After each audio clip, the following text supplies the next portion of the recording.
You think you're a good person, you show up, you help, you fix things for the people you love. When someone you care about is struggling, you step in. You take the weight off their shoulders, you solve the problem, you make the pain stop. And it feels right, it feels like love.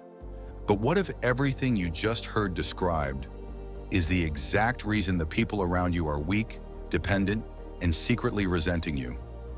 Machiavelli wrote something that most people are too uncomfortable to accept. He said that a ruler who protects his people from every difficulty does not build a strong kingdom. He builds a population that cannot survive without him. You are not a ruler, but the principle is the same. Every time you rescue someone from their pain, you are not loving them. You are slowly, quietly destroying them. Stay with me, because by the end of this, you will never look at helping the same way again. Part 1. The illusion of kindness. We are taught from childhood that helping people is good. Full stop. No conditions. No nuance. Someone cries, you comfort them. Someone fails, you help them up. Someone struggles, you carry the load. This is the social contract we all signed without reading the fine print. But Machiavelli did not believe in comfortable lies. He believed in observable truth. And the observable truth is this: nature does not operate on kindness. Nature operates on pressure. A diamond is not formed in a comfortable environment. It is formed under crushing, unrelenting force. A tree that grows in a greenhouse with perfect conditions looks healthy.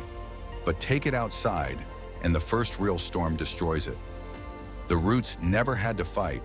They never had to go deep. The same thing happens to a human being who is constantly saved. Think about the people in your life who had everything done for them. Parents who solved every problem, friends who never let them feel the consequence of their decisions, a partner who always absorbed the damage. Where are those people now? Most of them are adults who fall apart when life gets hard. Not because they are stupid, not because they are weak by nature, but because they were never given the chance to build the internal muscle that suffering develops. Machiavelli understood that real power, the kind that lasts, is never given. It is built through adversity. And when you remove the adversity, you remove the building process. You are not helping. You are interrupting. Part 2, the psychology behind rescue. Now let's go deeper, because this is not just about outcomes.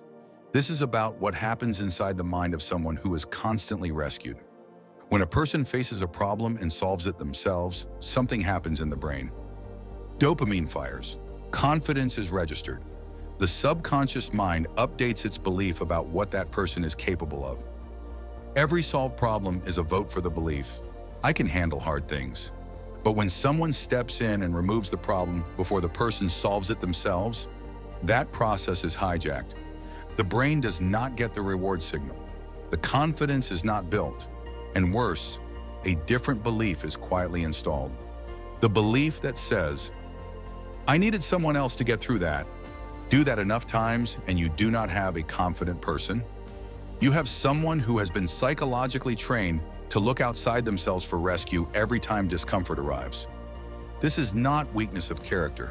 This is conditioning. And here is the part that should disturb you. The person doing the conditioning is often the one who loves them the most. The overprotective parent, the loyal friend who never lets you sit with consequences, the partner who always makes it better before you have a chance to make it better yourself. Their intentions are not evil, but the result is. Machiavelli had no patience for good intentions that produced bad outcomes. He was ruthless about judging actions by their effects, not their motives. By that standard, the constant rescuer, no matter how loving, is producing damaged people. There is also something darker happening on the rescuer's side. Ask yourself honestly, when you rush in to save someone from their pain, is it entirely about them? Or is there a part of it that is about you? The feeling of being needed, the identity of being the strong one, the control that comes from being the solution to someone else's problem. Psychologists call this savior behavior, and it is not as clean as it looks. Sometimes we rescue people not to free them, but to keep them needing us. Because a person who has been fully developed by their own suffering does not need a rescuer anymore. And that terrifies certain people. Part 3, what Machiavelli actually taught. Let us go directly to the source. In The Prince, Machiavelli wrote about what separates rulers who build lasting power from those whose kingdoms collapse. The weak ruler tries to be loved by removing every difficulty from his people. He smooths the road. He fights their battles. He makes himself indispensable by making them incapable. The strong ruler does something different and far less comfortable. He allows his people to be tested. He creates conditions where they must develop. He withholds rescue not out of cruelty, but out of strategic understanding that a people who cannot endure difficulty cannot be trusted to hold anything of value.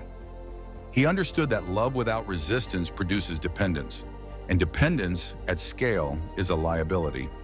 Now translate this from kingdoms to relationships. Every relationship has a power dynamic, and in many relationships, one person has unconsciously positioned themselves as the ruler who rescues and the other as the subject who is saved. It feels like love, but it is control dressed in compassion. The person being rescued loses autonomy. They stop trusting their own ability to navigate life. They become smaller, not larger, in the presence of their rescuer. And over time, something corrosive enters the relationship: resentment. Because on some level, even if they cannot articulate it, the rescued person knows. They know they have been treated as fragile. They know they have been denied the chance to rise. They know that the help was never fully about them. Machiavelli also wrote about the danger of half measures.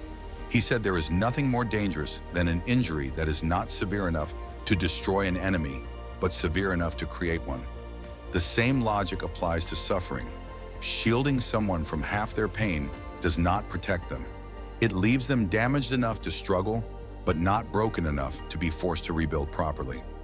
You create someone who is perpetually wounded, never fully hurt, never fully healed, always dependent on someone else to manage the pain you keep intercepting. Full suffering, met alone, produces full recovery, full strength, full sovereignty. Interrupted suffering produces something far worse: a person trapped in a permanent half state. Part 4. The relationships.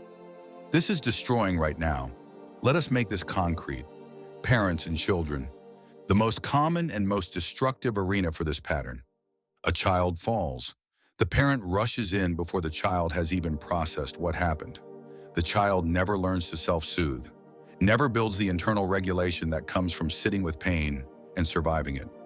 That child grows up, and the first time life hits them without the parent nearby, they shatter.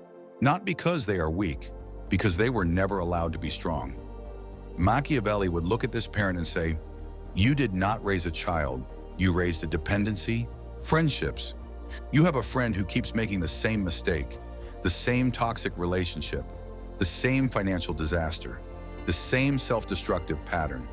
And every time, you are there, picking up the pieces, being the voice of reason, carrying them through. You feel like a good friend. But ask yourself, has your friendship actually helped them grow? Or has it simply made the cost of their decisions cheaper? When consequences are absorbed by someone else, the lesson is never learned. Your loyalty is insulating them from the feedback loop they desperately need. Romantic relationships. This is where it gets most dangerous. One partner is the strong one, the fixer, the emotional anchor, the person who manages the other's pain, anxiety, and instability. It starts as love. It becomes a trap for both people. The fixed partner never develops, never builds resilience, never becomes an equal. The fixer burns out, becomes bitter, eventually realizes they are in a relationship with someone they accidentally made helpless. Both people lose. Machiavelli's observation was cold and precise. The prince who fights all his people's battles ends up with subjects who cannot fight. And eventually, when a real enemy arrives, one the prince cannot defeat alone, the kingdom falls. Your relationship is the kingdom, and you are fighting all the battles alone. Part 5. The counterintuitive truth about real love. So what is the alternative? This is not an argument for cruelty, for indifference, for watching people suffer while you fold your arms and philosophize about growth. Machiavelli was not heartless, he was precise. There is a difference. Real love is not the removal of pain. Real love is the belief that the person you love is capable of surviving and transforming through their pain. When you rush to save someone, The hidden message is, I do not believe you can handle this.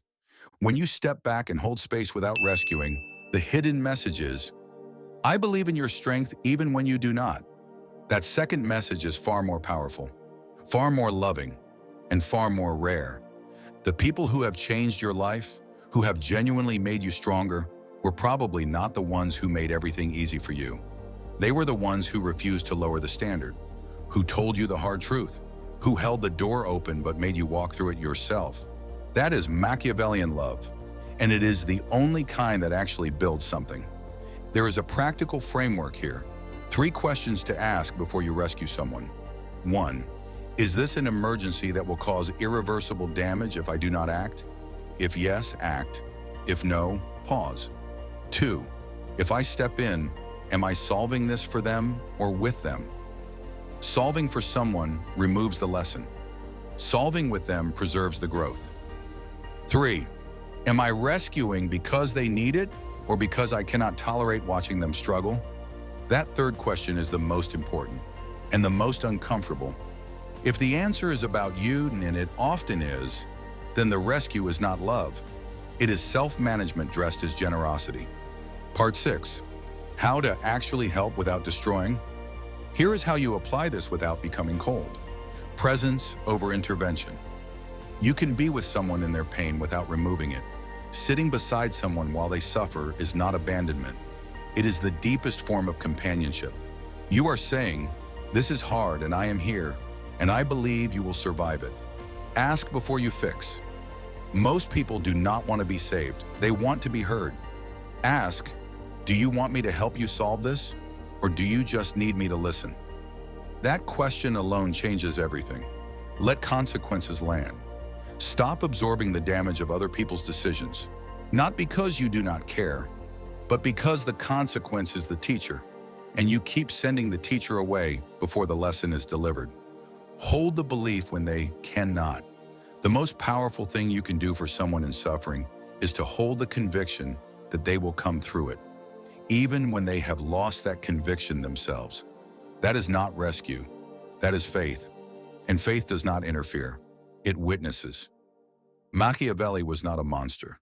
He was a man who looked at human nature without flinching and reported back what he saw.